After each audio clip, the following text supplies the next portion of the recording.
Welcome back, students, in our this session, and this is your assignment number 4 of chapter the digestive system. Children, as we were studying the organs of the digestive system, so today I am going to teach you about the digestive glands. The salivary glands, liver, and pancreas are the main digestive glands which secrete the digestive juices for the digestion of food. Now, these glands, the salivary glands, liver, and the pancreas, these are known as the main digestive glands, and they secrete juices like salivary gland, they secrete saliva, and liver, they secrete bile juice, and pancreas, they secrete pancreatic juice.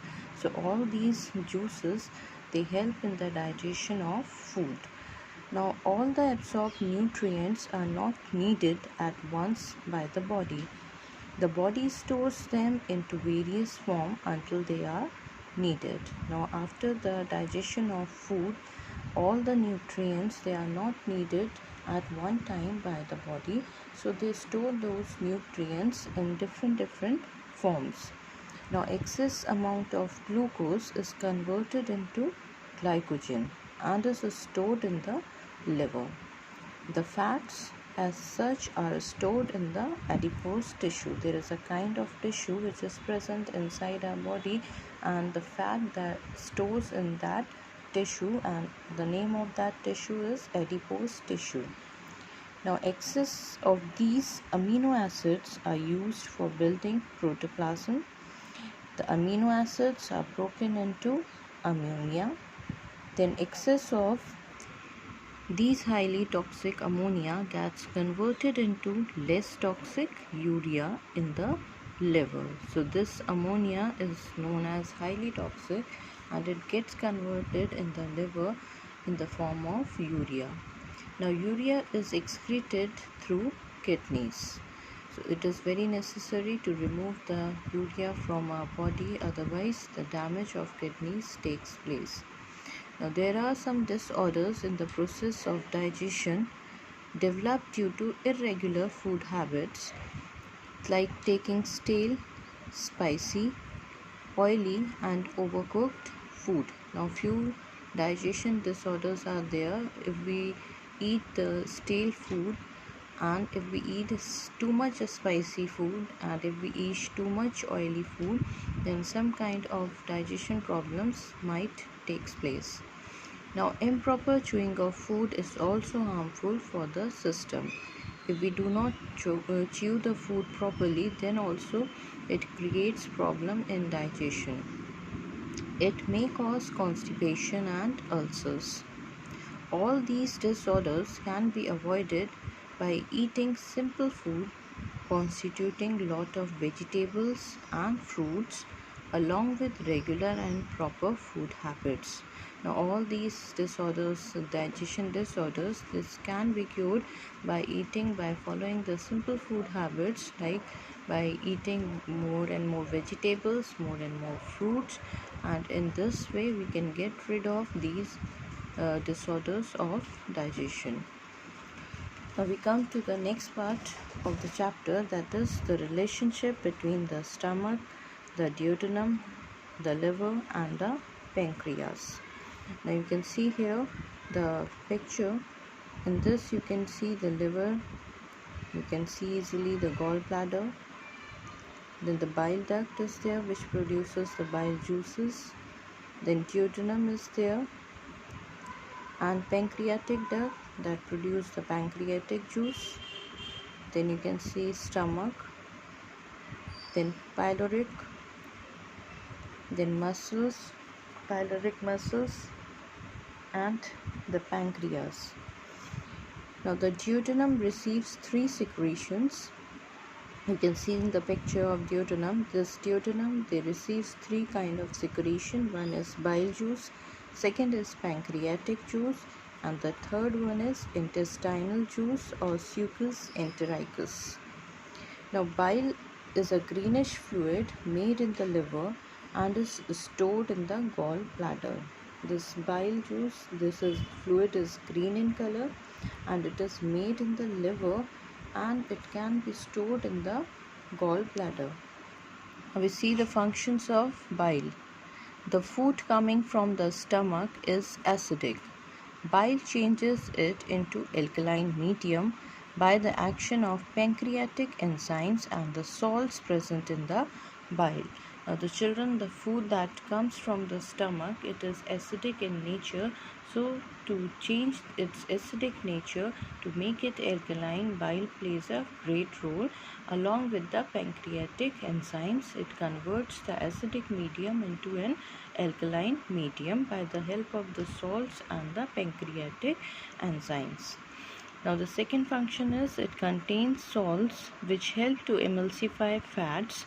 Now, emulsifying means breaking down the large molecules, the large globules of fats into the small globules or molecules, thereby increasing the efficiency of enzyme action. And in this process, the enzyme efficiency also increases. Now we come to the second juice, that is pancreatic juice. It is made in the pancreas. It contains the following enzymes like trypsin for digesting proteins and lipase for breaking down the emulsified fats. Now the third one is intestinal juice or succus entericus. It is alkaline and activates the protein digesting enzymes. Now number one is the ileum. The digestive processes of the duodenum continue for a long time in the ileum. Ileum is the small intestine. Now the wall of ileum produces intestinal juice or succus entericus, which has three types of enzymes. Now this ileum produces a kind of an intestinal juice which contains three enzymes in it, that is the carbohydrases, proteases and lipases.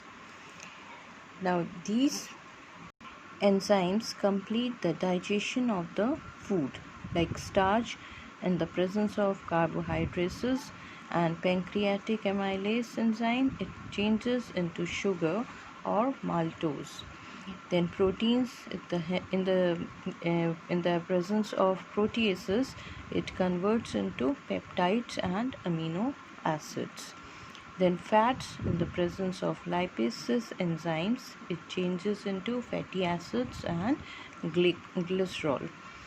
Then peptides in the presence of peptidases, it converts into amino acids. Then maltose under the presence of maltase enzyme, it converts into glucose.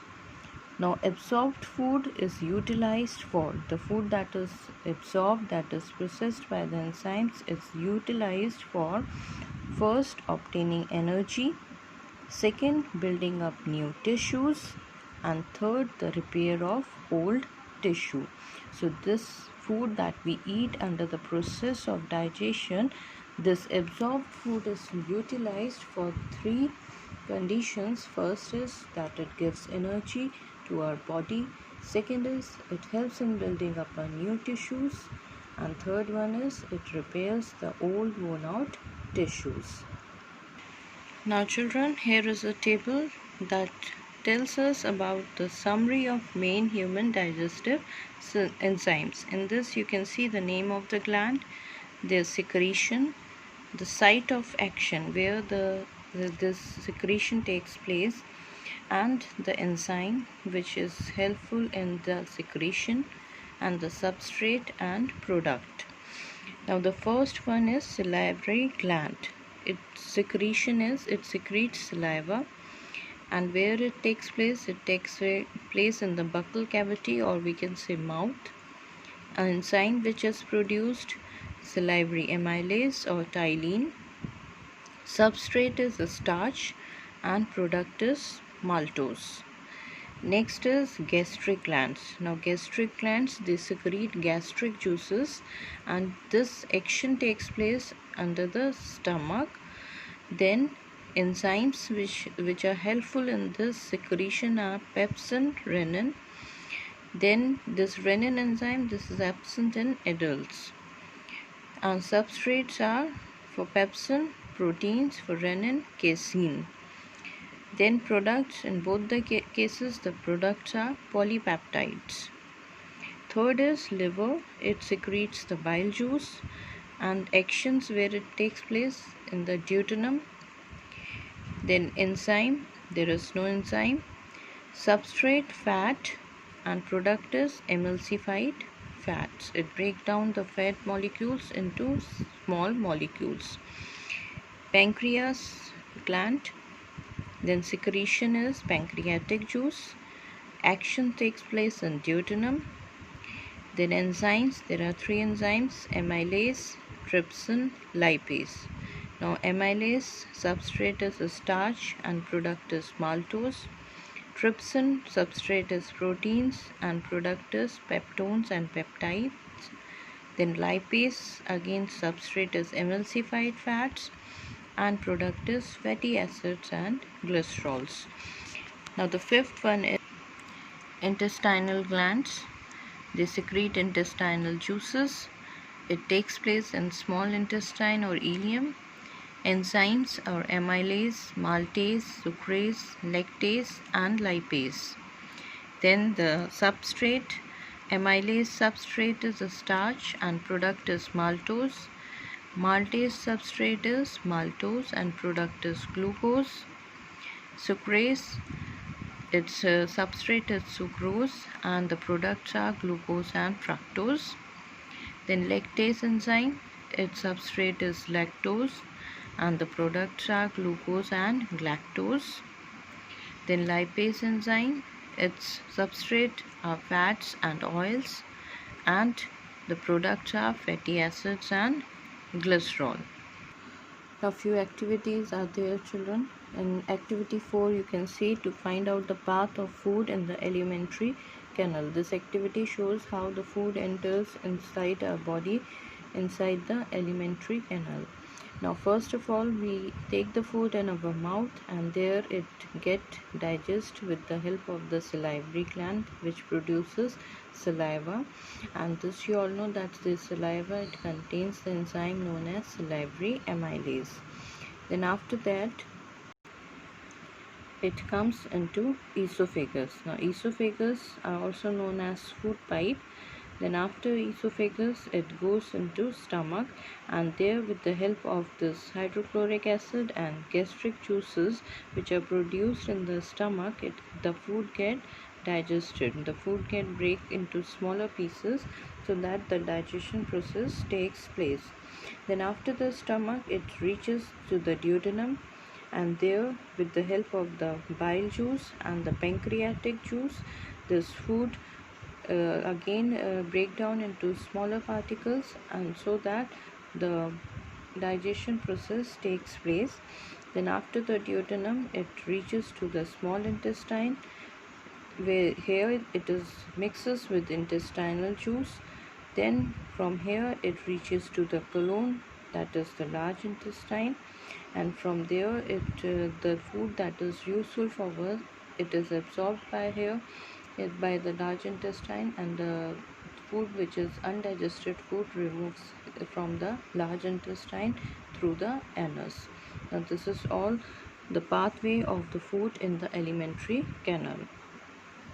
Now activity 5. This activity project is designed to discuss and find out the causes of the indigestion. Now there are few causes of indigestion.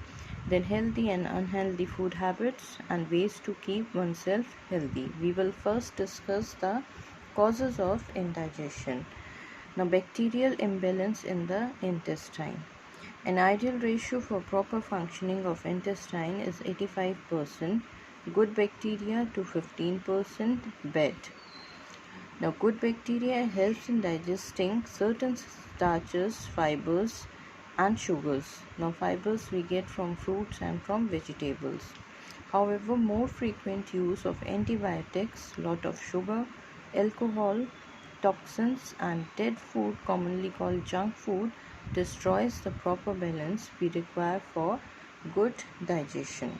Now these are the foods that are responsible for the indigestion. Now, remedy or cure, it can be improved by using the herbs like garlic, onions, oregano, cloves, green leafy vegetables, and fermented foods like sprouted cereals and curd. Now, we can cure this indigestion with the help of these food items.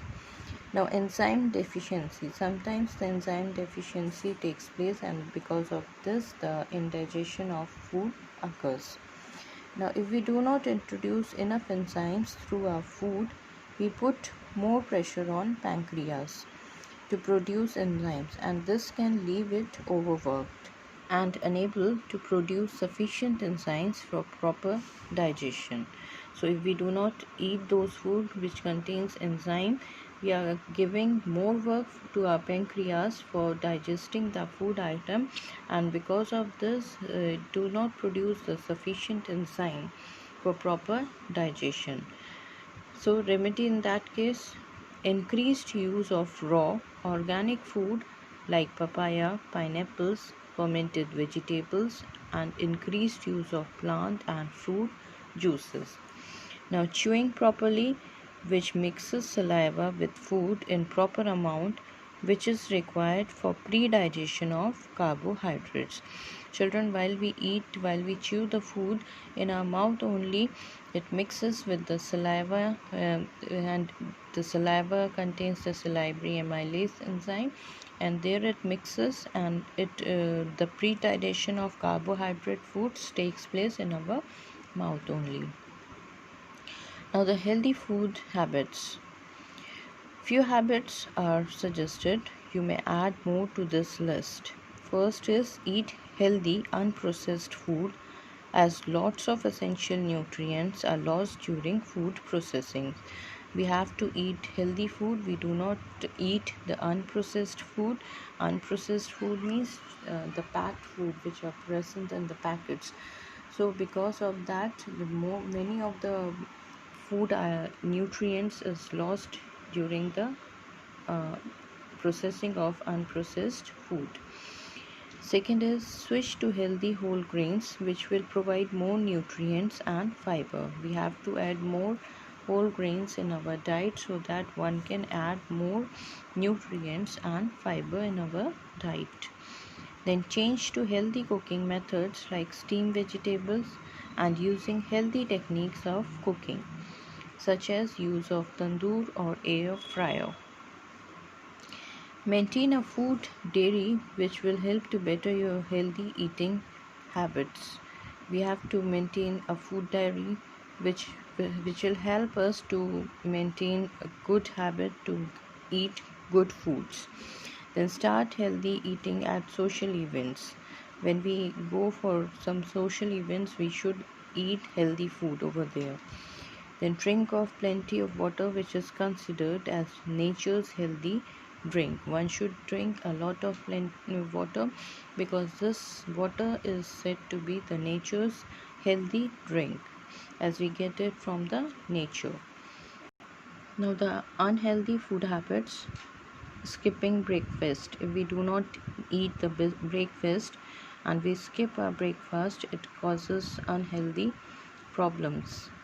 Second is eating during other activities, like you became unable to measure how much you eat. You are doing some activity and you are just eating and eating, so it does not you do not able to measure that how much you have eaten.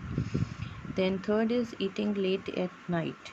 It leads to increase in body weight and indigestion. Then eating large amounts of food in one sitting.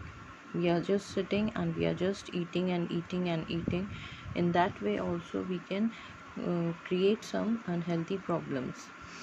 Then emotional eating. For example, when you are stressed about a deadline at work, you munch on candy bars. Similarly, you eat lot of ice creams when you are feeling depressed.